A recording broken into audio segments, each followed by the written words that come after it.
Al hadis susani, hadis yang kedua. Kita dari awal lagi ya. Nanti kalau udah selesai baru kita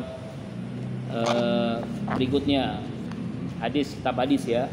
Mungkin Riyadhus Shalihin. Cuma agak mahal biasanya harganya. Karena besar, tebal. Al hadis susani, hadis yang kedua, an Umar radhiyallahu anhu aidon, dari Umar pula. Hadis yang pertama kan dari Umar, sekarang juga dari Umar. Qala, ia berkata, bainama nahnu julusin da Rasulullah sallallahu alaihi wasallam jata yaumin. Di antara kami duduk di dekat Rasulullah. Jadi Umar ini ya duduk dekat Rasulullah, sangat dekat. Ya. Pada suatu hari. Itola alaina rajulun sadid baidis sawi siap. Tiba-tiba datang kepada kami, maksudnya bukan hanya Umar ya, mungkin seperti ini halaqah pengajian. Tiba-tiba ada seorang laki-laki pakaiannya serba putih, sadidu sawi sa'ri, dan juga rambutnya sangat hitam. Ya, pakaiannya serba putih, rambutnya sangat hitam. Ya la yura alaihi asarus safar, tidak kelihatan bekas perjalanan jauh. Karena kita ketahui kalau orang asing ya di waktu itu nggak ada kendaraan, hanya onta atau kuda atau jalan kaki ya di daerah padang pasir. Kalau orang jauh, apalagi ini orang yang nggak dikenal, pasti kan dari jarak jauh pasti ada bekas-bekasnya. Apakah pakaiannya yang putih jadi berdebu atau rambutnya yang hitam jadi berdebu. Jadi benar-benar kelihatan perjalanan jarak jauh itu kelihatan jelas.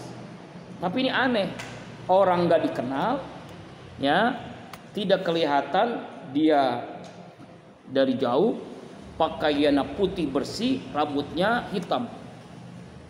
Walairufuna min ahadun, dan nggak ada yang kenal di antara kamu, nggak ada yang kenal ini siapa nih namanya nih, nggak ada yang kenal. Tiba-tiba hatta jalasa ila Nabi, dia duduk kepada Nabi, dekat banget dengan Nabi. So akrab lah. Baru datang langsung duduk. Duduknya pun langsung pas nadara rukbatai ila rukbatai. Dia sandarkan ya lututnya, dengkulnya dengan dengkul Nabi. Langsung duduk. Ini berarti kan dengkul dengan dengkul ketemu, dekat banget kan? Saling berhadapan. Wadoi kabila fakhizahi, lalu dia meletakkan kedua tangannya ke pahanya Nabi. So akrab ya, orang baru datang langsung ya dekat dengan Nabi, dengkul ketemu dengkul, tangannya langsung dipegang pahanya Nabi. Ya. Lalu apa yang terjadi? Dia langsung nanya begini, "Ya Muhammad, akhbirni al Islam." Ceritakan kepadaku tentang Islam. Apa itu Islam?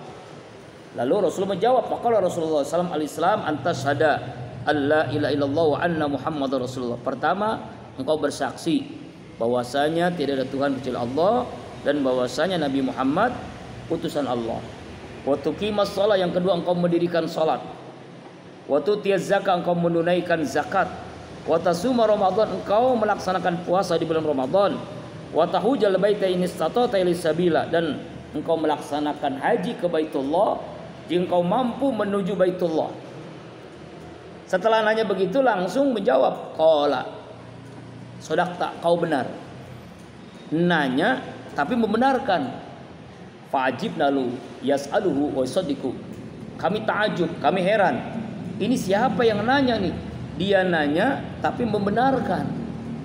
Kayak nguji gitu, nanya tapi membenarkan. Lalu bukan di situ aja. Qala, dia nanya lagi nih. Fa'akhbirni 'anil iman. Ceritakan, kabarkan kepadaku tentang iman. Nabi menjawab, qala antu'mina billah, engkau beriman kepada Allah, wa malaikati, kepada malaikat Allah, wa kutubi, kepada kitab-kitab Allah, wa rusul, kepada rasul-rasulnya Allah, wal yaumil akhir, dan hari akhir, wa tu'mina bil qadari khairi wasyarri, kau beriman kepada qadar, ketentuan, khairihi, baiknya Allah, wasad, dan buruknya ketentuan itu. Tuh, beriman. Maksudnya ada rukun iman, rukun Islam, rukun iman. Qala, lalu dia Rasulullah bersabda, shadaqta, kau benar. Orang malaikat tadi, orang tadi mengatakan kau benar, yang kau jawab itu benar. Ya, iman dan Islam. Bukan sampai di situ. Lalu nanya lagi orang tadi nih, fahabini anil ihsan. Ceritakan kepadaku ya Muhammad tentang ihsan. Nabi menjawab, anta'budallaha ka'annaka tarahu. Engkau menyembah Allah seakan-akan engkau melihat Allah. Engkau sholat seakan-akan engkau melihat Allah. Engkau zikir seakan-akan engkau melihat Allah. Engkau baca Al-Quran seakan-akan engkau melihat Allah. Engkau berdoa seakan-akan engkau melihat Allah. Fa illam takun tara, jika engkau tidak mampu melihat Allah, fa innahu yaraka, maka dia Allah melihatmu. Ini namanya ihsan. Ada iman, ada Islam, ada iman dan ada ihsan. Coba setelah yaraka, kira-kira yang nanya tadi ada kata sodakta enggak? Enggak ada. Ini ulama menjelaskan kenapa kalimat yang ketiga ihsan ini malaikat Jibril yang nanya tadi tidak mengatakan sodakta. Kalau Islam sodakta, kalau iman sodakta. Kenapa ketika ihsan sodakta? Ini levelnya beda nih. Ini yang menyebabkan kenapa Allah perintahkan seluruh makhluk malaikat jin sujud kepada Nabi Adam. Karena ihsan ini hanya kepada Nabi Muhammad, kepada kita manusia. Ihsan ini nggak didapetin oleh malaikat. Makanya ketika Isra Mi'raj, Rasulullah itu sendiri di Sidratul Muntaha. Malaikat Jibril hanya nemenin sampai langit ke-7. Baitul Ma'mur tidak sampai ke Sidratul Muntaha. Kenapa? Karena urusannya ihsan. Ihsan itu ya ini, engkau menyembah Allah seakan-akan engkau melihat Allah. Kalau Rasulullah langsung kan melihat Allah. Ya, di Sidratul Muntaha. Malaikat Jibril tidak. Karena level ya hanya sampai di situ. Perintahnya emang sampai di situ. Nah, itulah. Makanya itu diantaranya ulama menjelaskan itu. Ya, inilah nama ihsan ini kepada Nabi Muhammad. Mudah-mudahan kita mendapatkan ihsan. Ya. Kalau orang ihsan itu orangnya akhlaknya mulia. Kalau orangnya ihsan pasti hatinya bersih. Karena puncaknya itu ihsan. Ya. Lalu setelah itu nanya lagi, fahimini sa'ah. Ya Muhammad, ceritakan, kabarkan kepadaku tentang kiamat. Nabi menjawab, mal mas'ul anha bi'a'lama minas sa'il. Yang ditanya tentang kiamat lebih tidak tahu daripada yang bertanya. Apa maknanya hadis ini? Malaikat Jibril enggak tahu, Nabi Muhammad enggak tahu. Jadi kapan terjadi kiamat hanya Allah yang tahu. Jadi selevel malaikat Jibril aja nggak tahu kapan terjadi kiamat. Selevel Nabi kita Muhammad SAW pun tidak tahu kapan terjadi kiamat. Kiamat itu yang tahu hanya Allah Subhanahu. Itu dalam surah ayat Luqman ayat terakhir. Surah Luqman ayat terakhir itu menjelaskan tentang kapan terjadi kiamat, itu hanya Allah yang tahu. Kemudian nanya lagi nih, nggak sampai di situ. Wahabini an amartiha. Kalau begitu, kalau nggak tahu engkau tentang kiamat, ceritakan kepadaku tanda-tanda kiamat. Maka Nabi menjawab, tanda-tanda kiamat sudah dijelasin. Anta lidal amatu rabbataha. Kau melihat budak wanita melahirkan majikan. Apa makna hadis ini? Ada ulama yang menjelaskan maksudnya adalah seorang anak yang durhaka kepada orang tuanya. Majikan itu kan lebih rendah, budak itu lebih rendah daripada majikan.